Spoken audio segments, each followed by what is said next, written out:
तुम्ही जसं म्हटलात की सोपं कुठलंय, खासदार की ऑपोजिशन?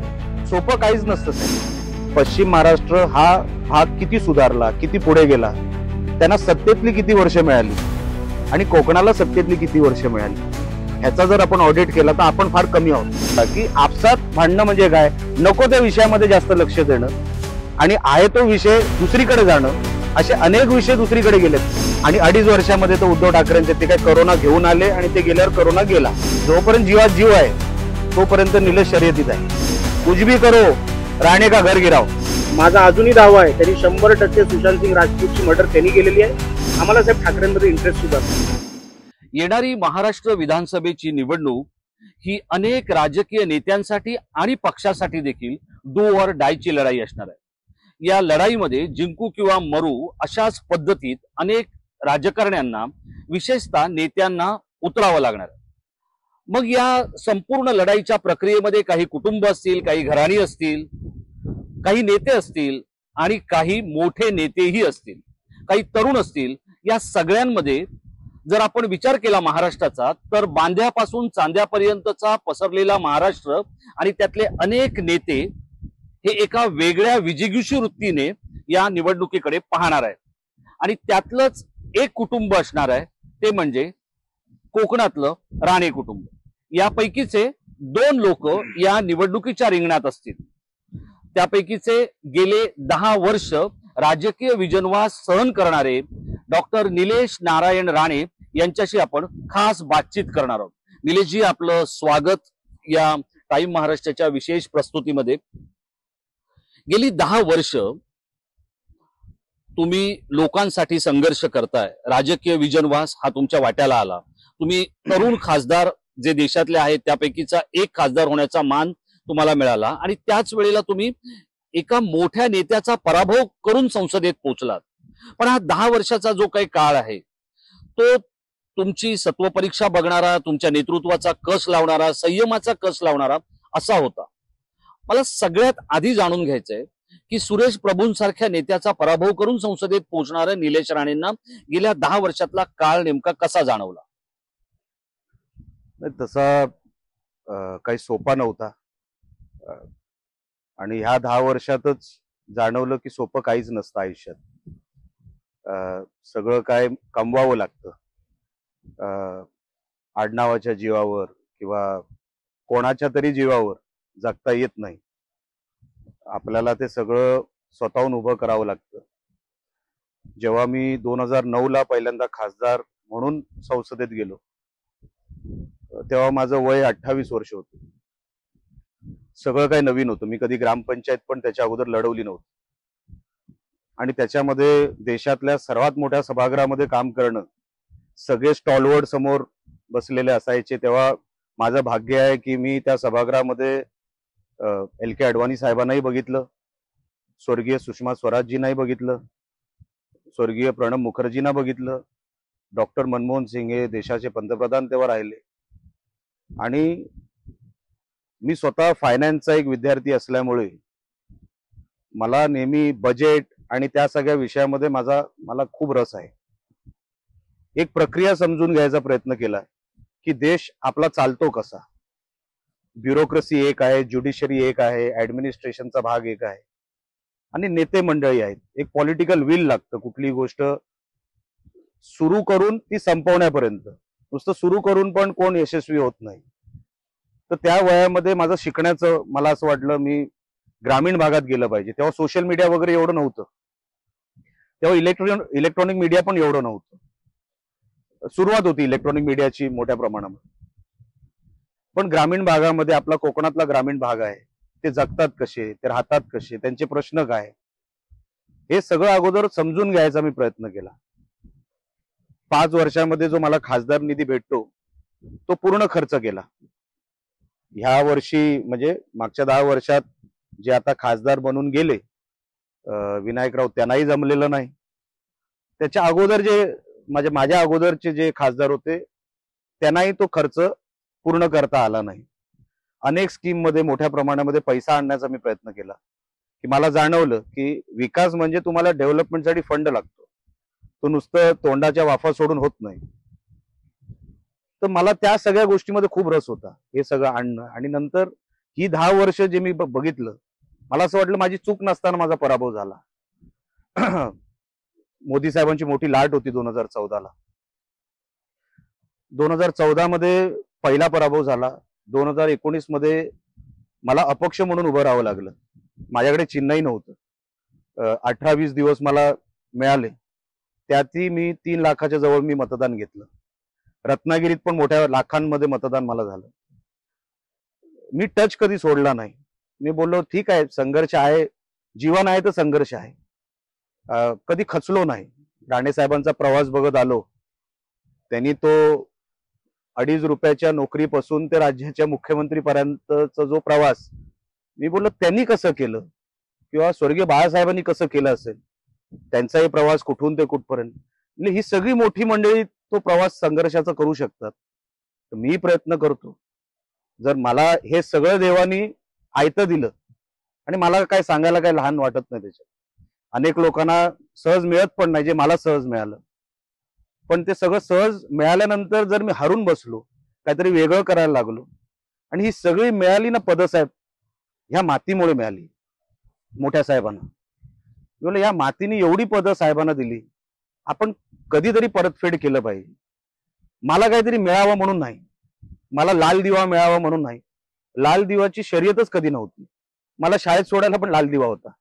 मला लाल दिव्याचा कधीच तो रस नाही, किंवा तसा काही मला मोठं वाटत नाही. मला एक करायचं ना, काहीतरी वेगळं करायचं, काहीतरी जे कोण करू शकलं नाही. म्हणजे डेव्हलपमेंटचा अँगल पण असा करायचा की 21व्या शतकात आपण राहतो, आपण परदेशात शिकायला जातो, आपण परदेशात फिरायला जातो, तर ते जसे जगतात तसा माझा ग्रामीण भागातला, माझ्या मालवण शहरातला, माझ्या सिंधुदुर्गातला, माझ्या रत्नागिरीतला ही लोक जगली पाहिजे. तसं एक काहीतरी आपल्याकडून तसं घडलं पाहिजे, नाही तर माझा राजकारणामध्ये उपयोग काय. असे अनेक राजकारणी येतात जातात, त्यांना काही जास्त नाही. पण हा 10 वर्षाच्या पॅच मध्ये मला संघर्ष खरा शिकला, म्हणजे मला माहिती पडला. माणसं कळली, माणसं खूप कळली, माणसं जास्त कळली. म्हणजे ते म्हणतात ना, कधी कधी पुस्तकांपेक्षा माणसांमध्ये जास्त लिहिलेलं असतं. तर ते हल्ली मी किती शिकलो मला माहित नाही माणसांना बघून, पण माणसं मी बदलताना बघितली, बदललेली माणसं परत फिरताना बघितली, फिरलेली माणसं परत येताना बघितली. पण त्यांना आपण दाखवू शकत नाही आपण त्या क्षेत्रात आहोत. म्हणून नमस्कार करून हसून पुढे निघायचं असतं, कारण का काम महत्वाचं असतं.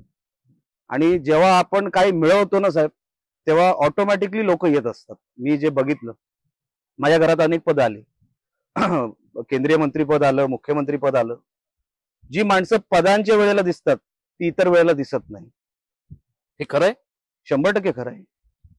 सगळीच नाही म्हणत आहे मी, बरीच. मी टक्केवारी पण तुम्हाला सांगू शकत नाही, बरीच. म्हणजे अरे हा होता ना, हल्ली दिसत नाही. मग परत कधी ते पद मिळालं कुठलं तसंच, मग ते अरे हा तेव्हा आला होता. हे सगळं जे काय आहे ना, हे साहेब मला माहित नाही हे ह्युमन नेचर आहे की नाही. पण गडकरी साहेबांचं एक भाषण मी एक कुठेतरी ऐकलं होतं, आणि गडकरी साहेबांनी भाषणामध्ये म्हटलं होतं की मी आज ज्या पदावर आहे ना, म्हणून मला बोलवलं जातं. आणि ते कुठेतरी माझ्या मनामध्ये आणि माझ्या डोक्यामध्ये ते फिट झालं की निलेश, तुझी किंमत तेवढीच जेवढी तू जे काय कमवलं, जे मिळवलंस, कमवल्यापेक्षा जे मिळवलंस त्याच्यावरच लोक तुला जवळ घेणार किंवा लांब फेकणार. म्हणून साहेब ही 10 वर्ष कठीण गेली असली तरी ह्या 10 वर्षामुळे निलेश राणे म्हणून जे मला अनेक गोष्टी ज्या कळल्या नसत्या, ते मला ह्या 10 वर्षामध्ये कळल्या. आणि त्या गोष्टीसाठी मी नशीबवान आहे की तुम्ही मला हे सगळं बघायला मिळालं. तुम्ही या सगळ्या फेज मध्ये विकासाबद्दल बोललात. बघा, कोकणी माणूस आहे ना, याच्याबद्दलच्या अनेक वदंता आहेत की तो विकासाला नेहमी खीळ घालतो, त्याला मोठं काही करायला गेलं की तो दुसऱ्यांचे पाय खेचतो, तो खेकड्यासारखा वागतो, असं सगळं बोललं जातं. तुम्ही आता ग्रासरूटवर काम केलं, तुमचे वडील राज्याचे मुख्यमंत्री होते, विरोधी पक्ष नेता म्हणून त्यांनी केलेली भाषणं आजही विधानसभेच्या लायब्ररीमध्ये संदर्भासाठी वापरली जातात. आणि त्यांचा एक चांगला विरोधी पक्ष नेता आणि तितकंच राज्याचा एक चांगला मुख्यमंत्री, त्यांना जे काय 8-9 महिन्याचा काळ मिळाला त्यामध्ये आपल्याला बघायला मिळालं. हे दोन्ही ठिकाणी पदांना न्याय देण्याचं काम राणे साहेबांनी केलं. तुम्हाला नेमकं खासदार म्हणून न्याय देता आला की विरोधक म्हणून न्याय देता आला, जेव्हा तुम्ही स्वतःच अनालिसिस करता तेव्हा? नाही साहेब, तसं अनालिसिस करण्यापेक्षा पॉलिटिकल विल तुमची काय आहे, इच्छाशक्ती, की मला नोकऱ्या कोणासाठी आणायच्या आहेत आणि त्या कुठल्या दर्जाच्या आणायच्या आहेत. आपल्याला काही स्टुलावरच्या नोकऱ्या आणायच्या आहेत किंवा काही स्टँडर्ड असलं पाहिजे त्याला. प्रकल्प म्हणजे जर पर्यावरणाला जर हानी करणार नसतील तर यायला काही हरकत नाही. आपलं साहेब, मी नेहमी म्हणतो, शेती मासेमारी हा प्लॅन ए आहे, कोकणाला प्लॅन बी कुठे आहे? तर त्याच्यासाठी काहीतरी प्रकल्प आणले पाहिजे. आता अनेक तुम्ही ग्रामीण भागामध्ये बघाल, आता मुलं, तरुण मुलं ही शेतात उतरायला मागत नाही. खरंय. आपण कोकणातले आहात, आपल्याला माहिती असेल, आता जरी लग्न करायचं असेल तरी मुलाला नोकरी काय आहे हे अगोदर विचारलं जातं. म्हणजे तो शेतकरी आहे त्याच्यावरती आता समाधान मुलीकडचे आता समजून घ्यायला ते तयार नाहीत, नोकरी पाहिजे. ह्या व्यवस्थेमध्ये पॉलिटिकल विल, आता साहेब तुम्हाला लक्षात असेल, जैतापूर अणुऊर्जा प्रकल्प जेव्हा येणार होता, साहेब पालकमंत्री सिंधुदुर्ग, संपर्क मंत्री रत्नागिरी, मी खासदार रत्नागिरी सिंधुदुर्ग, सगळं प्रशासन, सगळं काँग्रेसची सत्ता, आम्ही काँग्रेस. जैतापूर प्रकल्प जर पर्यावरणाला जर काही नुकसान नसेल तर आपण आणला पाहिजे. सेस्मिक झोन आपण 3 मध्ये आहोत. जपान सारखा जो सेस्मिक 5 मध्ये आहे तिथेही अणुऊर्जा प्रकल्प होतो. जिथे माझा जन्म झाला चेंबूरमध्ये तोही सेस्मिक 3 मध्ये आहे. तिकडेही न्यूक्लिअर पॉवर प्लांट आहे, बीआरसी आणि तो सगळा परिसर. मग इकडे आला जो सेस्मिक 3 मध्ये आहे, असं काय, आणि मुंबई पण सेस्मिक 3 मध्ये आहे. तर आम्ही कन्व्हिन्स करत होतो, पण एक वातावरण तयार झालं. मला फार सोपं होतं सांगणं की चला नको प्रकल्प. साहेब, मी कदाचित ती निवडणूक काढली असती, फार मोठ्या फरकाने माझा पराभव झाला नव्हता. पण तरी आम्ही ठरवलं नाही, जर काय करायचं, आम्ही राजकारणात कशासाठी, तर काहीतरी द्यायला आलो. नाही तर साहेब आता जसं करतात, अंगाशी आलं तर आम्ही नको, आम्हाला नको, तसं तेव्हाही सांगणं सोपं होतं. पण तेव्हा साहेबांनी सांगितलं नाही, हा कुठल्या विषयाने, इथे मुलाबाळांना नोकऱ्यांचा विषय, एक छोटं शहर उभं राहील, चेन ट्रान्सपोर्ट, चेन बिझनेस, सगळ्या चेन एम्प्लॉयमेंट सुरू होईल. हे सगळं करत असताना आम्हाला लक्षात आलं की लोकांना भडकवलं जातं, नको त्या गोष्टी सांगण्यात येतात. ग्रामीण भागातल्या महिला असतील, पुरुष असतील, ते बिचारे एकदम भाबडे आहेत, एकदम साधे आहेत, त्यांना हे सगळे आतमधले गनिमी कावे, छक्के पंजे कळत नाही. आम्ही त्या विषयाला बळी पडलो, पराभव झाला. परत 2019ला रिफायनरीचा प्रकल्प आला, परत आम्ही ती सुरुवात केली. हे सगळं करता करताना साहेब, तुम्ही जसं म्हटलात की सोपं कुठलंय, खासदार की ऑपोजिशन, सोपं काहीच नसतं साहेब. हल्ली आजच्या तारखेमध्ये सोपं काहीच नाही. तुम्हाला खासदार म्हणून पण तुमचा रिपोर्ट कार्ड असतो, एक विरोधी नेता किंवा कार्यकर्ता म्हणून पण तुमचा एक रिपोर्ट कार्ड असतो. लोक 5 वर्ष सगळं बघत असतात, म्हणूनच कोणतरी पडत असतो आणि कोणतरी जिंकत असतो. ते बरोबर बघत असतात. निलेश राणे 10 वर्ष काय करतोय, तो ह्या विषयामध्ये काय. लोकांनी साहेब अगोदरच मन बनवलेलं असतं. आपल्याला वाटतं की नाही, लोक शेवटच्या क्षणाला निर्णय घेतात, असं नसतं. त्याने ठरवलेलं असतं की हा बघ, हे बरोबर आहे, हे चुकीचं आहे. आणि लोकसभेमध्ये जेव्हा मी 5 वर्ष मला जे काही काम करायची संधी मिळाली, मला असं वाटलं की जेवढं ते कठीण होतं ना, तेवढंच हेही कठीण आहे. सोपं राजकारणामध्ये आता काहीच राहिलं नाही. कारण का लोकसभेमध्ये पण, लोकसभेचा तुम्ही मेंबर जरी असलात, खासदार असलात, तरी लोक तुमच्याकडून नगरसेवक कॅटेगरीची पण कामं अपेक्षित ठेवतात. हेच मला तुम्हाला विचारायचं, हे नेमकं काय आहे? म्हणजे तुम्ही 10 वर्ष काम करताना हे तुम्हाला जाणवलं असेल, दरड खचली किंवा एसटी गावात पोहोचली नाही तरी पण लोक खासदाराला सांगतात, कुठेतरी एक छोटीशी वेगळी काहीतरी रुग्णालयाची समस्या असेल तरी लोक खासदाराला सांगतात. हा मनुष्य स्वभाव झालाय की ही कोकणातल्या किंवा साध्या माणसांची आपल्या नेत्याकडे बघण्याची एक दृष्टी झाली आहे? नाही म्हणजे ह्याच्यामध्ये लोकांना दोष देणार नाही. काय होतं, कोकण हा नेहमी, आम्ही जे काय बघतो, आपण शिकलेली लोक आहोत, आपण बघतो की पश्चिम महाराष्ट्र हा भाग किती सुधारला, किती पुढे गेला, त्यांना सत्तेतली किती वर्ष मिळाली आणि कोकणाला सत्तेतली किती वर्ष मिळाली, ह्याचा जर आपण ऑडिट केला तर आपण फार कमी आहोत. आपण सहकारमध्ये फार कमी आहोत. सहकारामध्ये अनेक गोष्टी ऑटोमॅटिकली सुटत असतात. आता उदाहरणार्थ की जर तुम्ही इकॉनॉमिक सर्व्हे ऑफ इंडिया बघितलं तर शुगर केन हा जो क्रॉप आहे, ऊस, ह्याला ऑटोमॅटिकली केंद्र सरकाराकडून अनेक हेड खाली पैसे मिळत असतात. आपल्याकडे असा एकही निकष नाही. ऑटोमॅटिक जिथे साखर कारखाने, राज्य सरकाराकडे त्यांची अशी पकड आहे की ऑटोमॅटिकली काही न सांगता त्यांच्याकडे ते पैसे वळतात. त्यांच्याकडे बँका, त्यांच्याकडे सूतगिरण्या, हा सगळा जो सेटअप आहे ना, ही सत्तेतली साहेब जी वर्ष त्या वरच्या भागाने बघितली ना, कोकणाला तशी नाही मिळाली. आपण कुठेतरी आपसात भांडत बसलो. आपसातल्या भांडणाचा कोकणाच्या विकासाला खूप मोठा सेटबॅक बसला असं निलेश राणे या कार्यकर्त्याला, नेत्याला वाटतंय. नाही पण साहेब, ह्याच्यामध्ये जरी आपसात भांडण्याचा विषय म्हणजे काय, आपण आपल्याला मेन विषय आपण दुर्लक्ष केले. आपसात भांडणं म्हणजे तुम्ही आणि मी नाही, लोक आणि नेते नाही, नेते आणि नेते मी नाही. विकासाला विरोध म्हणतो. विकासाला नाही, विकासाला विरोध हा मी तुम्हाला प्रकल्पाच्या लांब घेऊन जातो. माझं म्हणणं आहे, ज्या दृष्टिकोनातून आपल्याला विकासाकडे बघायचं असतं तो दृष्टिकोन साहेब वेगळा असतो. नुसतं दोन प्रकल्प नसतात. दृष्टिकोन हा विकासाचा, जसा ब्रिटिशर येऊन गेला, तो ब्रिटिशर तेव्हा छत्रपती शिवाजी टर्मिनस बांधून गेला, तेव्हाही 18 प्लॅटफॉर्म होते, आजही 18 प्लॅटफॉर्मच आहेत. मग तेव्हा का बांधले असतील त्यांनी? तेव्हा गरज नव्हती, होती का? बरोबर. मग का बांधले त्यांनी? तो दृष्टिकोन होता. आता ज्या दृष्टिकोनातली लोक हा सगळा विचार करू शकतात आणि इम्प्लिमेंट करू शकतात, नुसतं मी विचार करतो आणि ते लगेच होईल असा भाग नसतो. राजकारणात आता तसं होत नाही. माझा विषय तो होता की आपसात भांडणं म्हणजे काय, नको त्या विषयामध्ये जास्त लक्ष देणं आणि आहे तो विषय दुसरीकडे जाणं. असे अनेक विषय दुसरीकडे गेलेत. आता रिफायनरी गेली दुसरीकडे, कुठल्या तरी राज्यात गेली, नको त्या विषयांवर चर्चा होते.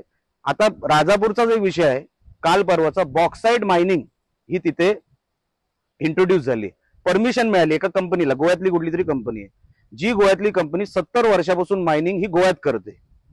आता तिकडचे काही लोक, जे नेते मंडळी काही असे रिकामटेकडे असतात, त्यांनी ठरवलं की हे होऊ द्यायचं नाही. आता जिथे होते मायनिंग, आमच्या कणकोलीमध्ये होते, सातारडा आणि त्या भागात सावंतवाडीच्या होते, तिकडची ग्रामपंचायत इमारत बघा, तिकडचं राहणीमान बघा. मी नको म्हणजे का नको हे तरी एकदा आम्हाला कळू द्या ना. ते सांगायचं नाही, नाही नको ते हे बघा ते बघा. मी बोललो, अरे भाऊ, तुझे वाचतो ते तुला तरी कळतंय का? पण विरोध तो कशाला, का विरोध आहे मला काय कळलं नाही. जर बॉक्साईट सारखी मायनिंग, त्याच्यामध्ये आक्षेप घेण्यासारखं काय आहे? ते खड्डा खोदणार, आणि ही गव्हर्नमेंटनी दिलेली परमिशन आहे, मी दिलेली नाहीये. माझा कोण तो गोव्याचा कोण नातेवाईक लागत नाही. पण एक चेन बसू, एक ट्रान्सपोर्टची चेन बसू शकते. कोणतरी डंपर विकत घेणार, तो तिथे भाड्याने लावणार, कोणतरी जेसीबी लावणार, तो हे जी मेंटॅलिटी आहे ना साहेब, ही लोकांची चूक नाहीये. आपण पण कुठेतरी चुकलो लोकांना समजवण्यासाठी. नको ती लोक काय तर प्रेझेंटेशन जे काय करत असतात ना, त्याच्यामुळे हे सगळं भरकटलं गेलं. माझं म्हणणं सोपं आहे की जे कोण नेते मंडळी आहेत ना, जे स्वतःला फार मोठे समजतात, त्यांनी कधीतरी याचा विचार केला पाहिजे, आपण कोकणाला काय दिलं. जसं निलेश राणे आज, अरे तुझी गरज काय आहे कोकणाला, तू काहीतरी देशील ती गरज आहे ना. असं प्रत्येक नेत्याने एक दुसऱ्याला विचारलं किंवा मनाला तरी विचारलं पाहिजे, मी कोकणाला काय दिलं. मला सांगा की हे तुम्ही बोलताय, हे ऐकणं हे खूपच ज्याला आपण म्हणतो की रोमांचित करणार आहे आणि ती फॅक्ट आहे. पण जर आपण दुसरीकडे पाहिलं तर 2014 पासून राज्यामध्ये युतीचं सरकार आहे. म्हणजे 2014 ते आता 2024 पर्यंत, अशा 10 वर्षामध्ये मग देवेंद्र फडणवीस असतील, नारायण राणे असतील, एकनाथ शिंदे असतील, उद्धव ठाकरे असतील, मी नेता म्हणून बघत नाहीये, पण ही हिंदुत्वाला मानणारी किंवा एक हिंदुत्ववादी विचारसरणीची मंडळी आहेत. यांच्या 10 वर्षाच्या काळात खरंच कोकणाला काही मिळालं नाहीये असं एक सामान्य माणसांना ग्राउंड रिएलिटी जेव्हा आपण चेक करतो तेव्हा दिसतं. तुम्ही ज्या वेळेला बघता त्यावेळेला, मी आता उदाहरण घेतो की आपला जो समजा सिंधुदुर्गातला विमानतळ आहे, या विमानतळाच्या आजूबाजूचे जे रस्ते आहेत, पायाभूत सुविधा आहेत, त्या विमानाचं फक्त एकाच विमानाचं येणं किंवा त्या विमान फेऱ्यांची निवड करणं आणि कोकणी माणसाला त्याचं तिकीट उपलब्ध न होणं, या ज्या सगळ्या गोष्टी आहेत, या नेता आणि प्रशासन यांच्याशी रिलेट करत असतात. नेत्याला जर तेवढी दृष्टी नसेल तर प्रशासनही तशाच पद्धतीनं काम करतं. सिंधुदुर्गचा विमानतळ हा एक फ्लॉप प्रोजेक्ट ठरला असं तुम्हाला वाटतंय का? कारण तुम्ही मुंबई पासून ते अगदी मेलबोर्न पर्यंत आणि नांदेड पासून न्यूयॉर्क पर्यंतचं तुमचं शिक्षण आणि तुमची भ्रमंती झालेली आहे. तुम्ही जेव्हा आंतरराष्ट्रीय पातळीवर बघता तेव्हा सिंधुदुर्ग तुम्हाला कसा दिसतो? नाही साहेब, याच्यामध्ये तुम्ही 2-3 प्रश्न एकत्र विचारले. पहिला आपला विषय होता की हा सगळा जो आपण म्हणतो ना, तुम्हाला सत्तेमध्ये तुम्ही होतात. आम्ही साहेब 2014 ते 2019 आम्ही सत्तेमध्ये नव्हतो. हम्म. आम्ही मग नंतर स्वाभिमान पक्ष काढला. ज्या स्वाभिमान पक्षाच्या तिकिटावर म्हणण्यापेक्षा फॉर्मवर मी निवडणूक लढवली, तेव्हा मी कुठल्या पक्षात नव्हतो. आम्ही 2019 मध्ये बीजेपी मध्ये आलो, एंट्री झाली आमची. फेब्रुवारी 2019. हा. आणि त्याच्यानंतर काय घडलं तुम्हाला माहिती आहे, कसं कसं काय काय बदललं ते तुम्हाला. म्हणजे तो 2.5 वर्षाचा प्रवास उद्धव नाही. ठाकरेंचा पॅच, त्याच्यानंतर आता 2.5 वर्षाचा पॅच, म्हणजे 7.5 वर्ष 2014 ते आतापर्यंतचा आम्ही सत्तेत नव्हतो. म्हणजे उद्धव ठाकरेंच्या काळात तर तुम्हाला माहितीच आहे काय घडलं ते, बरोबर. म्हणून काय सांगून काय उपयोग नाही. तरी माझं म्हणणं असं आहे, 7.5 वर्षामध्ये जेव्हा फडणवीस साहेब मुख्यमंत्री होते 5 वर्ष, त्याच्यामध्ये साहेब फॉर एक्झाम्पल कोणतरी, तुम्ही मुख्यमंत्री आहात, मी मंत्री आहे, कॅबिनेटमध्ये बसल्यानंतर आपण तो मंजूर करण्याची जी एक धमक लागते, जे कसब लागतो, रुबाब लागतो आणि नॉलेज लागतं, असं किती लोकांमध्ये आहे मी कोणावर प्रश्नचिन्ह उपस्थित करणार नाही. कारण का जेव्हा कोण तेव्हा नव्हते ते आज सोबत आहेत, म्हणून मी कोणावर तसं काय कोणावर घसरणार नाही. पण हे ठासून जे सांगणारा एक उदाहरण तुम्हाला सांगतो. जेव्हा साहेब कॅबिनेटमध्ये बसायचे, राणे साहेब, ऊसाला एक भाव देताय, कापसाला भाव देताय, मग माझ्या भात शेतीला पण एक भाव तुम्ही द्यावाच लागेल, नाहीतर कॅबिनेट पुढे. आता ते सगळंच काय सांगणं बरोबर नाही, पण कॅबिनेट आपण अशी हे सगळे विषय एकत्र मूव्ह करायचे असं साहेबांचं म्हणणं होतं, की प्रत्येकाकडे बॅलन्स पाहिजे, म्हणजे एकीकडे एक न्याय आणि दुसरीकडे अन्याय नको, अशी ती कॅबिनेट चालायची. म्हणजे काय झालं, महाराष्ट्रामध्ये बॅलन्स होतं. कोकणाला कधी असं वाटलं नाही की कॅबिनेटमध्ये आपले कुठले प्रश्न आलेच नाही. असं सांगणारा, असा मांडणारा कोणतरी व्यक्ती तसा ठासून पाहिजे सांगणारा. नेते कधी नाही म्हणत नाही कामाला, पण कोणतरी प्रेझेंटेशन केलं पाहिजे. आता मी तुम्हाला सांगेन, किनारपट्टीची ही जी गावं आहेत त्याला बंधारा पाहिजे, तेव्हा तुम्हाला लक्षात येईल, हो बाबा हे त्यांनी सांगितलं होतं बघा ते बंधारा पाहिजे. प्रेझेंटेशनच साहेब कोण करणार नसेल, आणि प्रेझेंटेशन कोण करतो त्याला पण व्हॅल्यू आहे. कोणी प्रेझेंटेशन करून चालत नाही, त्या लेवलचा माणूस लागतो. नाही नाही राणे साहेब बोलले का, ए बाबा ते घे आणि ते मार्गी लाव. कदाचित त्या वर्षांमध्ये प्रेझेंटेशन आणि त्याचं इम्प्लिमेंटेशन ह्याचा जो फॉलोअप आणि बॅलन्स लागतो तो झालेला नाही, माझं म्हणणं आहे. आणि 2.5 वर्षामध्ये तो उद्धव ठाकरेंचे ते काय करोना घेऊन आले आणि ते गेल्यावर करोना गेला, असाच म्हणजे त्याला करोनाचाच काळ म्हणावा लागेल. त्यांना काय करताही आलं नाही आणि ते घराच्या बाहेरही पडले नाही. म्हणून त्या काळाबद्दल 2.5 वर्षाबद्दल काही बोलून उपयोग नाही. पण बाकीची जी वर्ष आहे ना साहेब, आम्ही राणे म्हणून का भांडतो, काही लोकांना आवडतं, काही लोक आम्हाला खरोखरच मनापासून तिरस्कार करतात. कधी निलेश राणे, नितेश राणे किंवा राणे साहेब हे स्वतःसाठी भांडलेच नाही. मी तुम्हाला आज सांगतो, आम्ही कुठल्याही गव्हर्नमेंटच्या कॉन्ट्रॅक्टमध्ये नाही, एकही कॉन्ट्रॅक्ट आमच्या तिघांच्या नावावर फॅमिलीवर नाही. आम्ही भांडतो कोणासाठी, कोणाचा तरी विषय अडकलेला असतो, कुठला हायवेचा असेल, टोल असेल, कोणाला वाईट वाटत असेल, पण कोणाचा तरी प्रश्न सुटतोय, हे बोलणारा, वाईट पण अंगावर घेणारा कोणतरी पाहिजे साहेब. आता वाईट पण घेणारा कोण नाही. आता सोशल मीडियाच्या स्पर्धेमध्ये ना खाली कमेंट वाचणारे जास्त आहेत, मेन कंटेंट बघणारे कमी आहेत. कोणाला किती शिव्या पडतात हे बघणारे जास्त आहेत, आम्हाला पडत असतील, पण जर मी त्या कमेंटची पर्वा केली ना साहेब, कोणतरी उघडा पडणार. मी त्याच गोष्टीकडे येणार आहे निलेशजी, की तुमची जी एक इमेज बनवली गेली सोशल मीडियावर, आता तुम्ही सोशल मीडियाचाच विषय केला त्यामुळे मी तुम्हाला विचारतोय, आणि याचं तुम्ही मनमोकळे पद्धतीनं उत्तर द्यावं असं मला वाटतंय. तुम्हाला महाराष्ट्राच्या राजकारणात, विशेषतः कोकण किनारपट्टी किंवा मुंबई ठाण्याच्या कॅनव्हासवर तुम्हाला एक विलन ठरवण्याचा प्रयत्न काही मंडळींनी केला, त्याच्याकडे तुम्ही कसं बघताय? म्हणजे त्याचं तुम्हाला एक दडपण येतं, प्रेशर येतं, की त्या विलनशिपची एक फोबिया तुम्हाला तयार झालाय? कारण तुम्ही लोकसभेतून थेट आता विधानसभेच्या दिशेने वाटचाल करताय, म्हणून तुम्हाला विचारतो. नाही कसं आहे ते, आता काही लोकांसाठी मी विलन असू शकेन जसं मी म्हंटल, तर काही लोकांसाठी हिरोही असू शकेल. राजकारणात परमनंट विलनही कोण नसतो आणि परमनंट हिरोही कोण नसतो. जेवढं मी वाचलं बघितलं, आणि जे काही प्रवास अनेक लोकांचा नेत्यांचा मी बघितला, राजकारणामध्ये प्रत्येक त्यांच्या जीवनामध्ये ते काही वेळेला हिरो असतात, काही वेळेला विलन असतात. काही लोकांनी मला विलन बनवलं असेल. माझं म्हणणं आहे की साहेब, मला कोण मैदानात हरवू शकत नाही. काहीतरी त्यांना असं तयार करावं लागतं, माझ्याबद्दल प्रोपगंडा तयार करायला लागतो की हा असाच आहे. असा प्रोपोगंडा केला गेला? 100% केला गेला साहेब, 100% केला गेला. अहो साहेब, आमच्या छत्रपती संभाजी राजेंवर पण ही परिस्थिती आली. मी तर फार लहान माणूस आहे, जो कोणाच्या संध्याकाळच्या टेबलावर नाही, जो कोणाच्या धंद्यात नाही, आम्ही कोणाच्या घरात जात नाही, आम्ही कोणाची चहा पित नाही, हा कशातच काय सापडत नाही. जर ह्याला असा हरू शकत नाही, मग त्याला बदनाम करून त्याला संपवलं पाहिजे.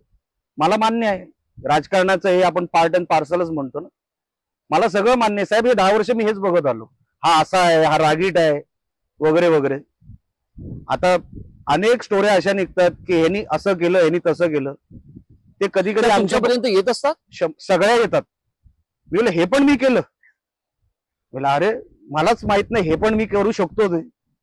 म्हणजे इमेज तयार केली जाते. मी तुम्हाला तेच सांगणार आहे. बघा, राज ठाकरे आणि अजित पवार हे दोन नेते असे आहेत की जे प्रॉम्प्ट ऍक्शन वाले ओळखले जातात. आतमध्ये एक, बाहेर एक असं त्यांचं नाहीये. जे होईल ते होईल, जे नाही ते नाही म्हणायला त्यांची तयारी असते. आणि ते दोघंही स्वयंभू आहेत, ते त्यांच्या पद्धतीत काम करत असतात. दोघंही राजा दिल आहेत. म्हणजे जर ते तुमच्या प्रेमात पडले तर ते तुमच्यावर भरभरून प्रेम करतात. मला महाराष्ट्राच्या राजकारणात निलेश राणे हे एक तसं कॅरेक्टर वाटतं की बाबा या दोन लोकांसारखं आहे, जे आहे ते मोकळं टाकळं, आपल्या लोकांवर जीवापाड प्रेम करणारा असा नेता आहे.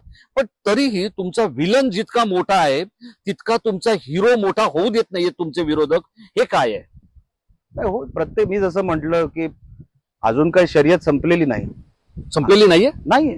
अजून जोपर्यंत जीवात जीव आहे तोपर्यंत निलेश शर्यतीत आहे. मी कधी तसा हार मानणारा किंवा मनाने खचणारा तसा माणूस नाही साहेब. नाहीतर तेव्हाच खचलो असतो ना. आयुष्यात करण्यासारखं भरपूर होतं.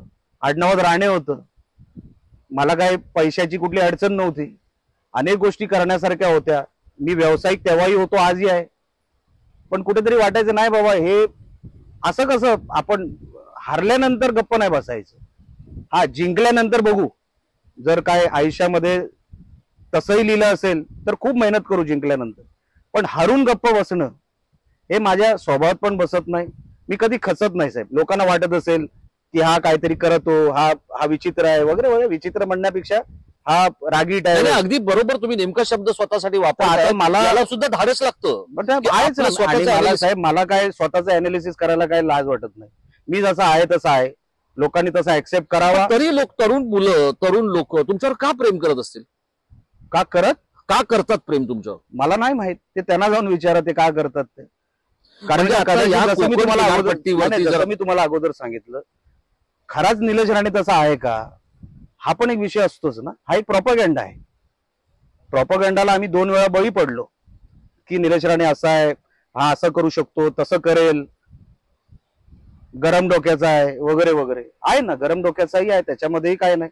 जिथे मला नुकसान झालं नाही, गरम डोक्याचं कुठे आहे ते मी सांगत होतो की जिथे माझ्या फॅमिलीबद्दल, माझ्या कुठल्या सहकार्याबद्दल जर कोण चुकीचं वागत असेल, चुकीचं बोलत असेल, आणि कोण काय अधिकारी गरिबांची कामं किंवा ज्या काही सामान्य जनतेची कामं करायला दुर्लक्ष करत असेल, तर आमची भाषा बदलते.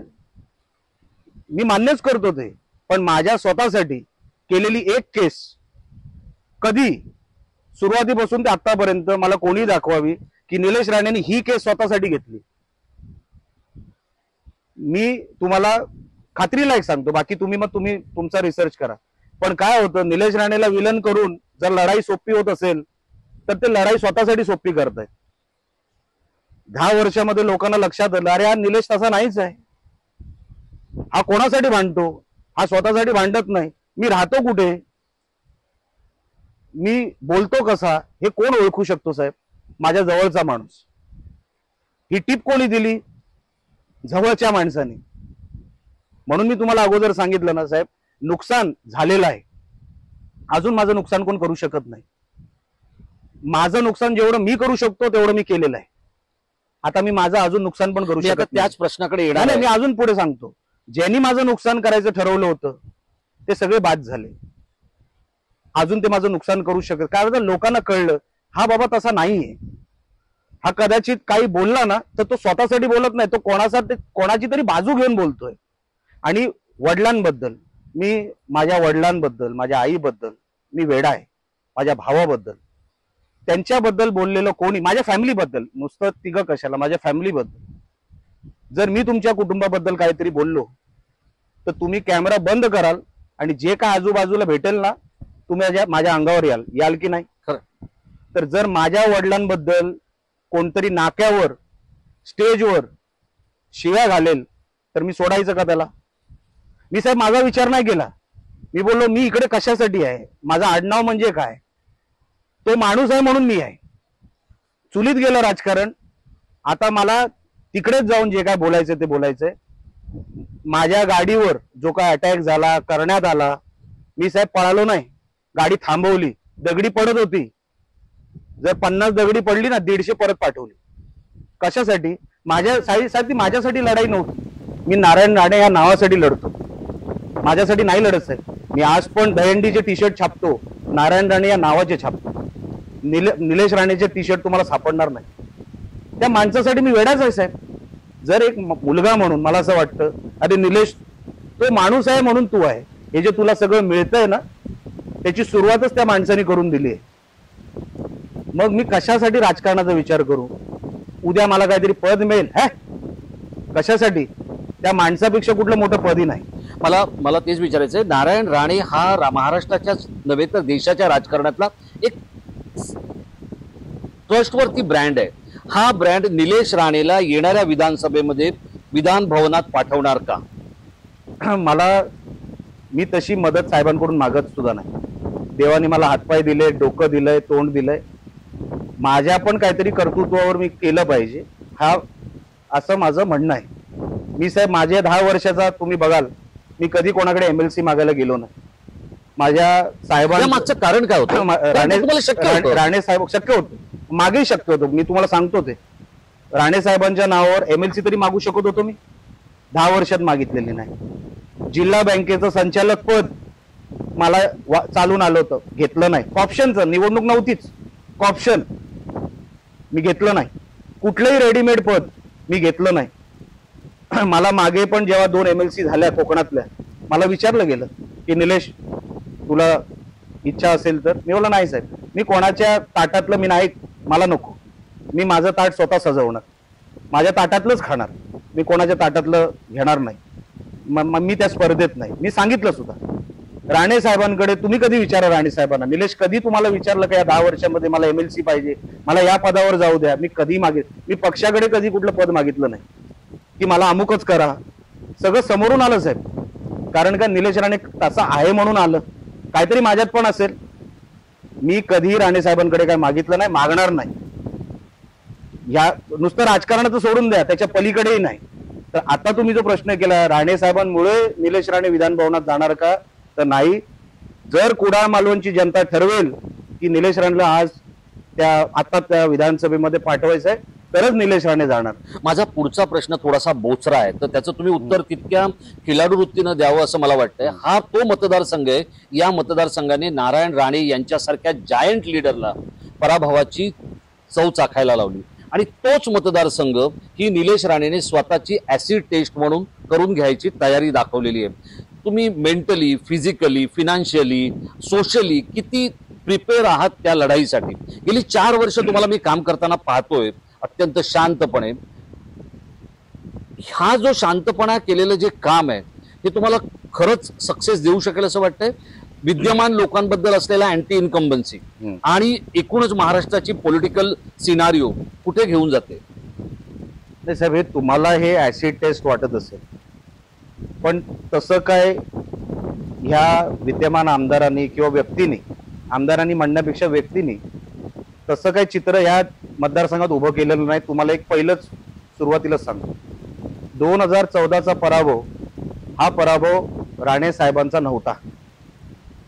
आमच्या अवतीभोवतीमध्ये काही लोक होती ज्यांना हवं होतं की हे व्हावं म्हणून झालं.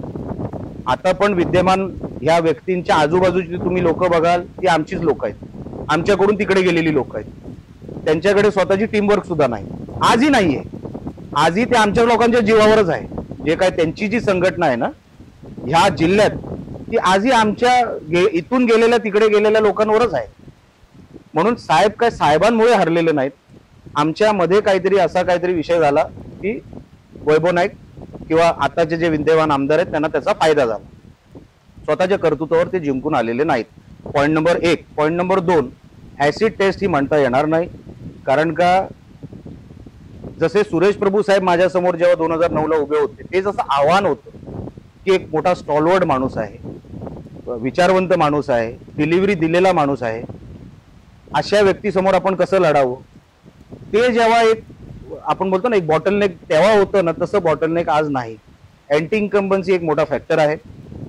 आमची टीमवर्क आता एका टीमवर्क मध्ये काम करते. तेव्हाची जी कंडिशन होती, आता तसा एकही काळा डाग आमच्या संघटनेच्या कुठल्याही नकाशावर आता दिसणार नाही. म्हणून आम्ही टीमवर्क मध्ये काम करतो. निलेश राणे म्हणजे एकटा नाही, टीमवर्क. त्या टीमवर्क मध्ये आम्ही जे काय 4 वर्षामध्ये सेटअप करू शकलो, आम्ही साहेब ग्रामपंचायती घेतल्या, आम्ही साहेब जिल्हा बँक घेतली, आम्ही खरेदी विक्री संघ घेतला, आम्ही सगळ्या बाजार समित्या घेतल्या, सगळ्या कृषी सोसायट्या घेतल्या. सगळीकडे आम्ही पहिले रिझल्ट दिला. छोट्या छोट्या निवडणुकीपासून ते आतापर्यंत तुम्ही लोकसभेला पण जर बघाल तर इथे 27,000ची लीड आहे. हे फक्त आमदारांचंच अपयश आहे असं एक जरी खरं असलं तरी आम्ही टीमवर्क मध्ये काय करू शकतो हे त्याचं चित्र आहे. आणि म्हणून ऍसिड टेस्ट वगैरे एवढं काय तेव्हाही काय आमच्या चुकीमुळे झालेलं नव्हतं. आमच्यातले कोण असे होते ज्याचा फायदा वैभव नाईकांना झाला. आज ती परिस्थिती नाही. आज सगळे एक संघ आहेत, एका टीमवर्क मध्ये काम करणारे आहेत. आणि अँटी इन्कम्बन्सी, कारण का 10 वर्षामध्ये साहेब नुसतं राणे ही टीका, त्याच्या पलीकडे आता जे विद्यमान आमदार जे आहेत ते दुसरं काय विचारच नाही त्यांच्याकडे. सकाळी उठले की राणेंवर टीका, राणे पडले ना, आता कशाला टीका, आता तुम्ही काय केलं ते दाखवायची वेळ आली. मी तेच विचारतोय, आता येणाऱ्या जर आपण विधानसभेचा विचार केला तर निलेश राणे यांच्या डोक्यातला जो डेव्हलपमेंट प्लॅन असेल किंवा विकासाचा एक जो काय ब्ल्यूप्रिंट असेल ती काय आहे? कारण बघा खूप साऱ्या गोष्टी इथे व्हायच्या राहिलेल्या आहेत. आजही समुद्र किनाऱ्याची गावं, त्याचप्रमाणे विजेची समस्या, नेटवर्कची समस्या, या सगळ्या गोष्टी इथे अजून तशाच आहेत. साहेब निलेश राणेंना काय वाटतं? 10 वर्षामध्ये आता जेव्हा मी ग्रामीण भागाची आम्ही सगळी मॅपिंग केली, रेकी केली म्हणण्यापेक्षा रेकी केली की 10 वर्ष 2014 नंतर साधं डांबराचं काही खडीचं पण लेअर पडलेलं नाही. रस्त्यांची अवस्था तुम्हाला सांगतो, शाळेंची अवस्था त्याहून बिकट, सिव्हिल हॉस्पिटल, प्राधिकरण, collector office, SP office, SP घर, कलेक्टर, हे सगळं ह्या मतदारसंघात येतं. याला जिल्ह्याचं नाक आम्ही समजतो. तुम्ही प्राधिकरणाची हालत जाऊन बघा. आज छत्रपती शिवाजी महाराजांचा पुतळा 10 वर्षामध्ये विद्यमान आमदारांना लावता आला नाही, तो आम्ही लावणार. आम्ही ती FD तोडून प्राधिकरणाची आम्ही सांगितलं की तिथे छत्रपती शिवाजी महाराजांचा पुतळा आपल्याला दर्शनी भागामध्ये आपल्याला तो भव्य दिव्य उभा करायचा. आरोग्य सेवा, आज सिव्हिल हॉस्पिटलची काय परिस्थिती आहे जाऊन बघा. वरतून मंत्रालयातून जसं मी म्हंटल ना साहेब, कोणतरी तिथे मांडणारा पाहिजे, कोणाची तरी कमांड पाहिजे. इथे अनेक पदं रिक्त आहेत, ती भरायची धमक नाही. आज इन्फ्रास्ट्रक्चर साठी पैसाही होऊ शकत नाही. ही परिस्थिती कोकणावर का आली? 2014 नंतर आली. हे मी सांगतोय म्हणून नाही, तुम्ही तुमच्या रिसर्च टीम कडून ही माहिती घ्या. ग्रामीण भागाची परिस्थिती अजून बिकट आहे. आपण 4000 मिलीमीटरचा पाऊस आपल्या कोकणात पडतो आपण म्हणतो सरासरी, तरी पण आज कोकणामध्ये टँकर लागतात काही गावांमध्ये, अशी परिस्थिती आहे. काही नियोजनच झालं नाही ना साहेब. 2019ला काय झालं, यांना अपक्ष उमेदवार मिळाला समोर म्हणून ती निवडणूक सोपी झाली. 2014ला आमचे मिळाले म्हणून ती निवडणूक सोपी झाली. 10 वर्षामध्ये सगळं सोपं आहे आणि स्वतः कॉन्ट्रॅक्टर आहेत. विद्यमान आमदार स्वतः कॉन्ट्रॅक्टर आहेत. मला त्याच्यावर जायचं नाही. लोक हुशार आहेत, लोकांना सगळं कळतं. माझं विजन एवढंच आहे साहेब, पहिलं बेसिक इन्फ्रास्ट्रक्चर आपल्याला या मतदारसंघाचा नीट केला पाहिजे. आपण जेव्हा डिस्ट्रिक्ट प्लॅन बनवतो, डिस्ट्रिक्ट प्लॅन मध्ये जेव्हा विधानसभेचा प्लॅन मी बघतो, मी जेव्हा अभियंत्यांबरोबर बसतो, मी साहेब अभियंत्यांना मी विचारतो, मी साहेब मला एक सांगा, कुडाळ मालवणचा प्लॅन 200 कोटीच्या वर का नाही जात? साहेब प्रस्तावच आले नाहीत कधी. म्हणजे 10 वर्षामध्ये एकही नवीन प्रस्ताव न आल्यामुळे कणकवली मतदारसंघामध्ये 600 कोटी रुपये जाऊ शकतात, सावंतवाडी मतदारसंघामध्ये 600 कोटी रुपये जाऊ शकतात, पण कुडाळमध्ये कधीही 200 कोटीच्या वर प्लॅनच नाही, तयारच होऊ शकत नाही. मुख्यमंत्री साहेबांनी ठरवलं ना की यांना द्या 250 कोटी, आपले 300 कोटी द्या, येऊ शकत नाही. प्रस्तावच नसल्यामुळे एकही नवीन रस्ता ऍड झाला नाही, एकही नवीन ब्रिज ऍड झालं नाही, एकही नवीन वास्तू ऍड झाली नाही. हे सगळं असताना डिस्ट्रिक्ट प्लॅन मध्ये आपण कुठे आहोत, डीपीडीसी जिल्हा नियोजनाच्या आराखड्यामध्ये आपण कुठे आहोत, ह्याचा सोपा जरी अभ्यास विद्यमान आमदारांनी केला असताना साहेब 100 कोटीची पायरी चढला असता विद्यमान आमदार साहेब, ही लढाई फार त्यांच्यासाठी सोपी झाली असती.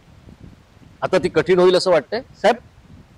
त्यांना अभ्यास नसल्यामुळे कठीण तर 100% त्यांच्यासाठी का आहे, कारण का मला त्यांचं काय, मी त्यांच्या भानगडीतच पडत नाही. मी तुम्हाला खरं सांगतो, माझं काम भलं मी भलं. ते आपला घोडा असतो ना रेसमध्ये, तर तसा पळणारा मी हल्ली झालोय. मला बाजूला रेसमध्ये कोण पळते मला त्याच्याशी काय घेणं देणं. माझा मतदारसंघ जिंकला पाहिजे. महाराष्ट्रामध्ये 288 मतदारसंघ आहे, त्याच्या 5 पैकी टॉप 5 पैकी माझा हा मतदारसंघाचं नाव लागलं पाहिजे. त्याच्यामध्ये खिशातले पैसे खर्च करावे लागले तरी चालतील, पण ह्या मतदारसंघाला मला ते टॉप 5 मध्ये न्यायचं आहे महाराष्ट्राच्या. ही लढाई आहे, ही शर्यत आहे. कोण आमदार कोण खासदार साहेब, ही शर्यत माझी केव्हाच संपलेली आहे. म्हणून मी 4 वर्ष कोणावर टीका करत नाही. बाबा तुम्ही चांगले, तुम्ही तुमचं काम करा, मी माझं काम करणार. मला सांगा की निलेश राणे किंवा राणे कुटुंब म्हटलं की ठाकरेंवरची टीका येते. मी माझ्या इंटरव्ह्यूच्या शेवटच्या दिशेने चाललोय म्हणून तुम्हाला विचारतो, हा राणे कुटुंबाचा एक USP झाला की ठाकरेंवर टीका, आणि त्यातही तुमच्या तिघांमध्ये तुमची टीका, मग ती X वरची पोस्ट असू द्या किंवा जाहीरपणे केलेली टीका असू द्या, तळपायाची आग मस्तकात जाणारी टीका असते. तर हे निलेश राणे कुठून शिकले किंवा हे एवढं टोकाचं बोलायला ते त्यांना कोणी शिकवलं? मग ठाकरेंना पण आपण सांगितलं पाहिजे की जेव्हा तुम्ही राणेंचं घर पाडायला गेला होतात ना, तेव्हा तिथे फॅमिली राहते. माझी ऑफिसची बिल्डिंग जेव्हा पाडायला आला होतात ना, हे घर पाडायला जेव्हा आले, जिथे आपण बसलोय ना, हे पण पाडायला आले होते. जेव्हा तुम्ही कुठल्याही लढाईला प्रायव्हेट पर्सनल कराल, असं केलं ठाकरेंनी? अहो साहेब, मीडियामध्ये आलेलं आहे. जेव्हा तुम्ही 50-100 अधिकारी पोलिसांसकट कोणाचं घर पाडायला जर तुम्ही पाठवत असाल, कोर्टामध्ये तुम्ही माणसं तयार करत असाल, आणि जेव्हा मीटिंग घेत असाल मुंबईच्या कमिशनर बरोबर, मुंबईचे PMC कमिशनर बरोबर, कुछ भी करो राणे का घर गिराव, कुछ भी करो पोलिसांना किंवा त्यांच्या आजूबाजूच्या आमदारांना किंवा त्यांचे जे कोण चेलेच्या पाठी तेव्हा होते, काही करा, या तिघांमध्ये एकाला कुठेतरी अडकवा. जेव्हा तुम्ही पर्सनल करता ना, तर आम्हाला पर्सनल व्हावं लागतं. आम्ही कधीच ठाकरेंवर त्यांचं काय वाईट हो असं कधीही आम्ही ते बोलले तर मी बोलतो. तुम्ही माझं घर पाडायला याल, मोर्चा काढला, आम्ही तिघही पुरुष घरी नव्हतो. मोर्चा काढला तो वरुण सरदेसाई आहे त्यांचा, तो नातेवाईकच आहे त्यांचा. सकाळी 10 वाजता आम्ही गाफील होतो, आम्हाला काहीच माहित नव्हतं. आम्ही आपापल्या मतदारसंघात, आम्ही जिल्ह्यात होतो आणि साहेब वाटतं दिल्लीमध्ये होतो. घरात कोण नसताना तुम्ही 500-600 लोकांचा मोर्चा काढता. पोलिसांचा वापर, पोलीस घेऊन आले त्या मोर्चावाल्यांना पुढे माझ्या घरासमोर. एवढी पोलीस यंत्रणा तुम्ही वापरलीत राणेंच्या विरोधात. जी काय पोरं जमू शकली आमचं घर हे करायला, प्रोटेक्ट करायला, ती पोरं लाठीचार्ज पोलिसांनी त्यांच्यावर केला. म्हणजे पोलीस यंत्र, हे कोण तुमचे अधिकारी, मी नाव घेऊन सांगतो, हे विश्वास नांगरे पाटील, हे सगळे जे होते ना वरुण सरदेसाई बरोबर आलेले, ते एका कोपऱ्यात होते. हे नांगरे पाटील आले आणि ते सगळा मॉब पुढे आला. कोण घेऊन आला मॉब तो? हे असे अनेक विषय आहेत. आम्ही बोलू शकतो, आम्ही कधी तुमच्या घरावर आलो नाही. आता जर आम्ही बोललो तू दिशा सालियानला मारलंस, तसे पुरावे आहेत. आदित्य ठाकरेंनी दिशा सालियानला मारलं, पुरावे आहेत. आदित्य ठाकरेंनी सुशांत सिंग राजपूतला मारलं, पुरावे आहेत. CDR रिपोर्ट काढा. तेव्हा आयोग कोण होता? हाच सचिन वाझे. सुशांत सिंग राजपूतच्या केसला आयोग कोण होता? सचिन वाझे. CDR कुठे आहेत? नाही आहेत. दिशा सालियानची बॉडी जाळायला एवढी काय घाई होती? तिची बॉडी जाळली, आता पोस्टमॉर्टम कुठून होणार? सुब्रमण्यम स्वामी काय बोलले होते की बॉडी जाने के बाद तुम क्या फॉरेन्सिक होगा कैसे? कुठल्याही डबीला उद्या मी निलेश राणे नाव लावीन फॉरेन्सिक डबीला, म्हणजे ते काय निलेश राणेची काय फॉरेन्सिक झाली की काय? असं होत नाही. आम्ही हे सगळे विषय पुरावे मिळाले म्हणून बोललो, आम्ही हवेत गोळीबार केलेला नाही. पण ठाकरे नेहमी असंच करतात की राणेंना संपवा. जिल्ह्यामध्ये हे सगळे जे आहेत ना, कोण जे काय विनायक राऊत असतील वगैरे जे कोण आहेत, त्यांनी जेवढी शिवीगाळ केली राणेंवर, त्यांना बक्षीस, त्यांना पदं, त्यांना वाहवा, हे लक्षात ठेवा. राणेंचा विरोधक आहेस ना, तुला बक्षीसच आहे, तुला पदं बोलशील ते मिळतील. हे ठार मारायपर्यंत आले होते आमच्या तिघांपैकी एकाला, की काही करा. हे मी तुम्हाला पुराव्याने हे तुम्ही जाहीर ऑन कॅमेरा बोलतोय. ऑन कॅमेरा सांगतो. एका आमदाराला बोलले त्याच्या, तू काही कर, तिघांपैकी एकाला ठार मार. हे मी ऑन कॅमेरा सांगतोय. ठीक आहे, ते देवावर असतं कोणाचा जीव देणं आणि देणं, हे ठीक आहे. तो पण तुम्ही माझ्या घरावर याल आणि मग काय तुम्ही अपेक्षा ठेवाल की आम्ही तुम्हाला काहीच बोलू नाही? कंगना राणावत काहीतरी बोलली, तिचं घर पाडलं. त्या रवी राणा आणि काय नवनीत राणा काहीतरी बोलले, त्यांना घरातून काढून त्यांना कोंबून टाकलं जेलमध्ये.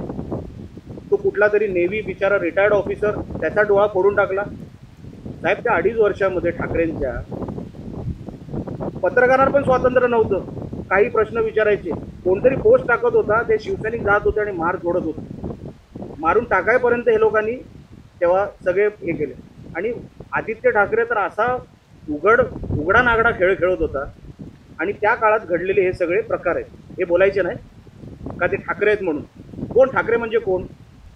राणे साहेबांसारखे होते ना तेव्हा शिवसैनिक, म्हणून ठाकरे झाले. हे ठाकरेंनी पण कधी विसरू नये. बाळासाहेबांवर प्रेम आहे, आयुष्यभर राहणार, दैवत आहेत आमचं. पण ठाकरे साहेबांनी, बाळासाहेबांनी पण काहीतरी बघूनच राणे साहेबांना पदं दिली, भुजबळ साहेबांना पदं दिली, गणेश नाईक साहेबांना पदं दिली. तेव्हा उद्धव ठाकरे कुठे होते? विनायक राऊत कुठे होते? मुख्यमंत्री राणे साहेबांना केला, विनायक राऊतांना का नाही केला? ही सगळी, भास्कर जाधवला का नाही केला? ही सगळी जी मंडळी आहे ना, जी आज टीका करते, कारण का आज त्यांच्याकडे दुकान रिकामं झालंय. टीका करणारे, बोलणारे थर्ड हे दोघं तिघंच आहेत. ती अंधारेबाई एक बोलते आणि दोघं तिघं बोलतात. पण ठाकरे विरुद्ध राणे हे ठाकरेंनी ठरवलेली पॉलिसी आहे, राणेंनी नाही.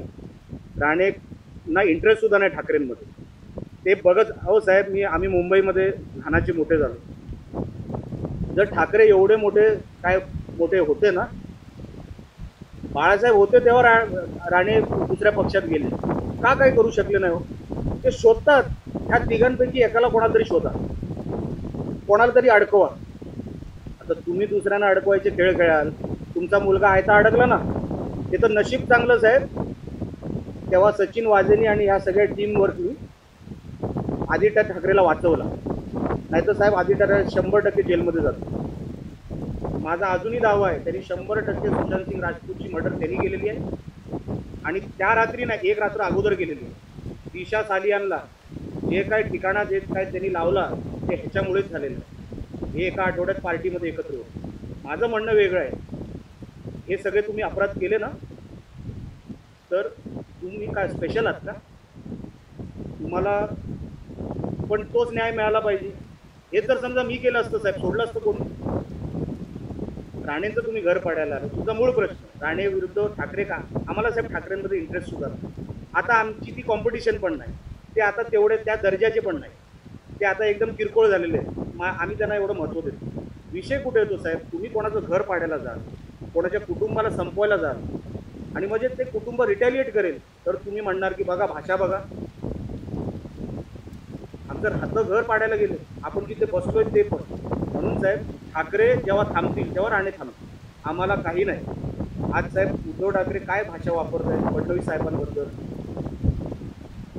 आणि आमच्या नेत्यांबद्दल, तर हे कसं कोण सहन करणार?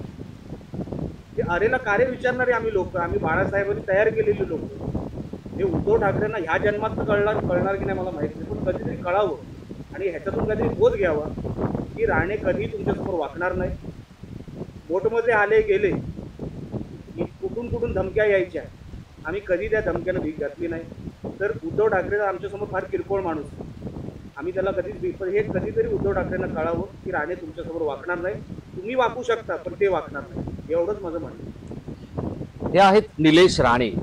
ते स्वतः ठाकरेंसमोर किंवा विरोधकांसमोर वाकणार नाहीत असं ते म्हणतायत. पण दुसऱ्या बाजूला कोकणी माणसासमोर नतमस्तक व्हायला संपूर्ण राणे कुटुंब तयार आहे. याच कोकणाने नारायण राणे यांच्या संपूर्ण कुटुंबाला गौरव दिला, मान सन्मान दिला, त्याचप्रमाणे समृद्धी आणि सुखही दिलं. आता त्याच राणेंच्या कुटुंबातल्या एका सदस्याला विधानसभेचे दरवाजे खुणावत आहे आणि तो सदस्य आहे निलेश राणे. आता आपण पाहिलं की निलेश राणे यांचं जसं आपण वर्णन करतो की एक मोकळा ढाकळा दिलदार वृत्तीचा माणूस आपल्याला या मुलाखतीमधून तसाच निलेश राणे अनुभवायला मिळाला.